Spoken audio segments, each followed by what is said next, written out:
by.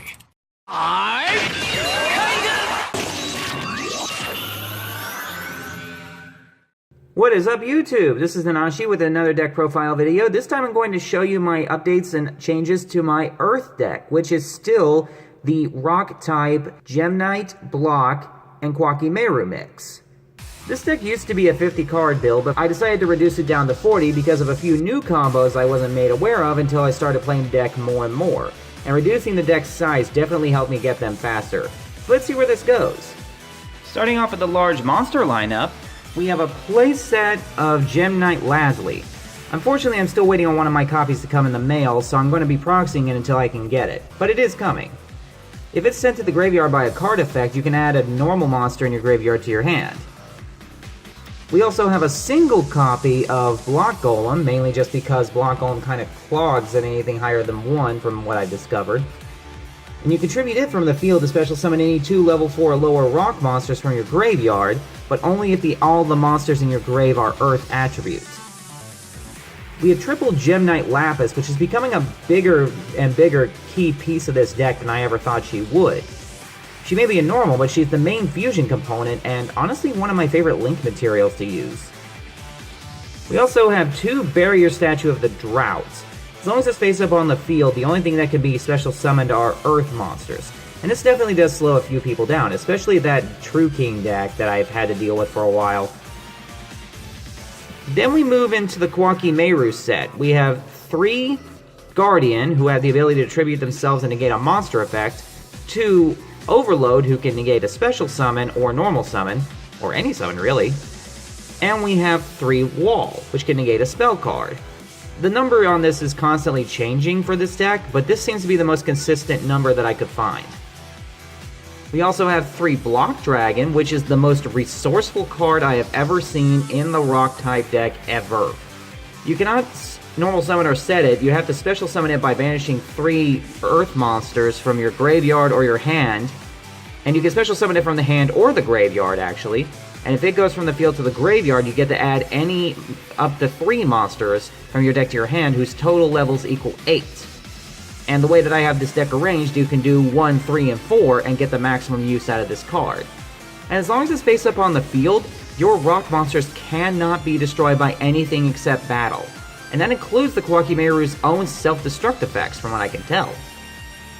And finally, we have Gaia Plate the Earth Giant. Thanks to Block Dragon, it's easily searchable, but it's also an amazing boss monster who has the ability to cut anything he battles in half, and you can special summon him by banishing 2 rocks out of your graveyard, though more often than not, I'll always have a monster on the field, and I can always summon Block Dragon back to the field, and then tribute it off for material, which does activate its effect. Next up, we move into the spell cards, starting with triple Brilliant Fusion, a very powerful resource card in this deck. Dumping any number of fusion materials listed on a Gemnite fusion monster to the graveyard, which will mainly be 2 Lapis and a Lazuli so that I can get that hand advantage back. Now the monster you summon has no attack points, but it still has its effects, and you can pitch a spell to give it its attack points back until your opponent's next end phase, but the target I usually go for on this doesn't stick around that long. Single Dark Hole, triple Gemnite Fusion, which is just polymerization for specifically Gemnite monsters, but if the spell card's in the graveyard, you can banish a Gemnite monster out of the grave and add it back to your hand. You can also pitch it for the effect of Brilliant Fusion and then just bring it back with its own effects, so you constantly have access to your Gemnite Fusion. Double MST, because Twin Twisters doesn't really work well with this deck, it bricks too hard. Triple Pot of Acquisitiveness. A questionable card in this deck because I don't know if this works better or if it will work better for me to run the now 2 Burial from a Different Dimension by returning 3 of my banished monsters back to the deck and drawing a card, or your opponent's banished monsters, or it could be both, who cares? Sadly, you can only play 1 a turn, or this card would be a lot heavier abused. And then Ties of the Brethren, mainly only used on the 4-star engine in this deck, because you can pay 2,000 points, target a monster you control level 4 or lower, and you cannot special summon any monsters for the rest of the turn, but you get 2 more monsters of the same type, attribute, and level, but different names from each other, to the field. So this helps you set up your combos by targeting, say, Barrier Statue and then getting a Guardian and a Wall. And finishing off the main deck, we have the 3 stable traps that are probably going to be in all my decks from now on. Bottomless Trap Hole, Solemn Warning, and Torrential Tribute. Next we move into the side deck. Starting with the extra copy of Blocked Golem that I'm running, as well as a copy of Gem Knight Obsidian.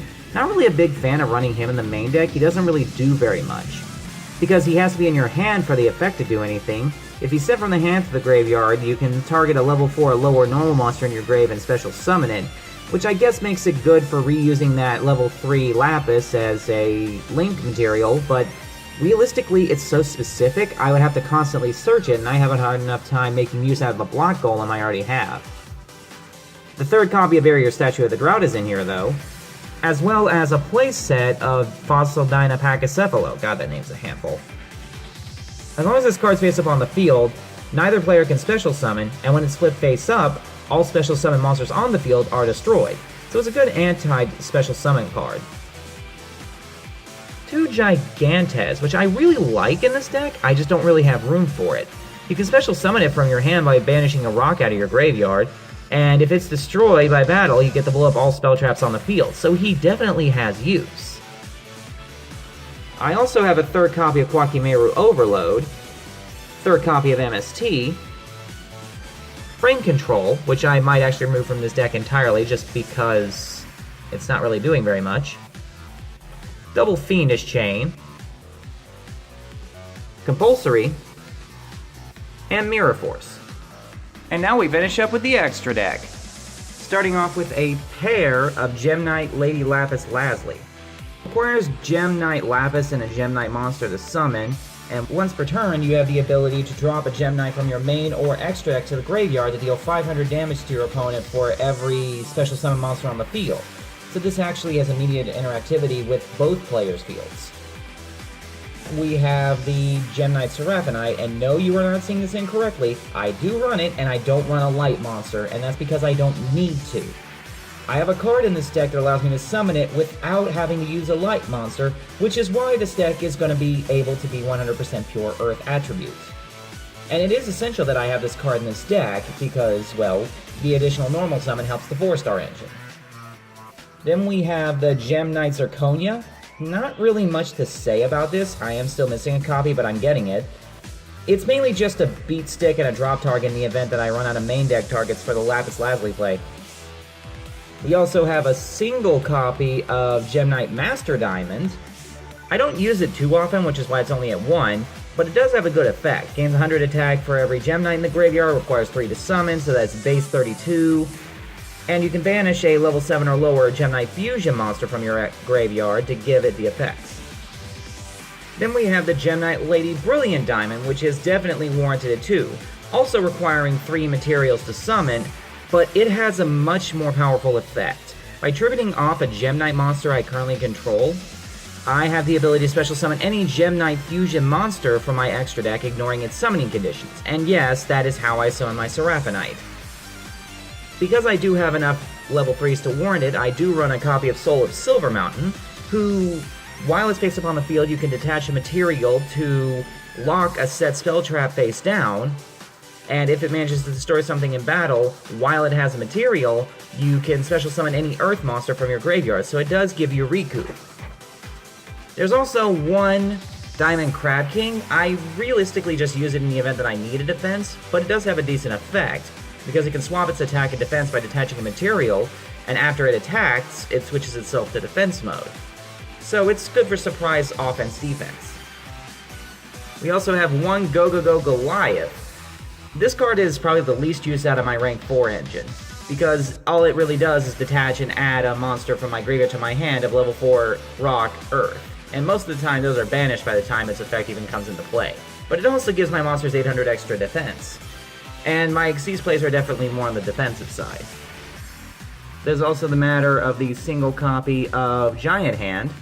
When my opponent activates a monster effect, I can double detach to negate that monster's effects and keep it from changing its battle position, so mainly just used against starting plays, I suppose.